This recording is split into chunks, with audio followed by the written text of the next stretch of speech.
ৰাতিপুৱাতে গাখীৰ গৰম কৰিছোঁ। ৰাতিপুৱা বুলি ক'লেও ভুল হ'ব বাৰু, এতিয়া বহুত সময়ে হ'ল।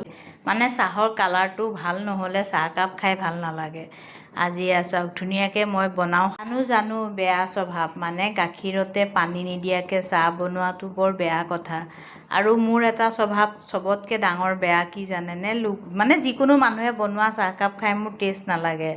কালাৰটো বেয়া হয়, কেতিয়াবা চাহত গাখীৰ অকণমান দিয়ে, পানী এগাল দিয়ে। সেইকাৰণে মই নিজে বনাই খাওঁ। এয়া ধুনীয়াকৈ মোৰ কালাৰ চাওক চাহৰ, নিজে বনাই নিজে শলাগি থাকোঁ।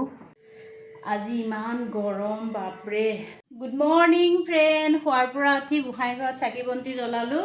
চাকি বন্তি জ্বলাই আৰু আজি মানে ৰাতিপুৱাতে একদম ভাত বহাই দিছোঁ। এইয়া চাওক, এইফালে ভাত বহাইছোঁ, এইফালে ঔটেঙা দি মচুৰ দালি বনাইছোঁ। মানে আজি ধুনুমাক ভাত খুৱাম, সেইকাৰণে সোনকালে ভাতকেইটা বহাই দিছোঁ। আৰু মই আছোঁ এজেগাত, মোৰ চশমা আছে এজেগাত, আৰু মোৰ চাহ আছে এজেগাত। এতিয়া ধুনীয়াকৈ বহি একদম চাহকাপ খাই লওঁ।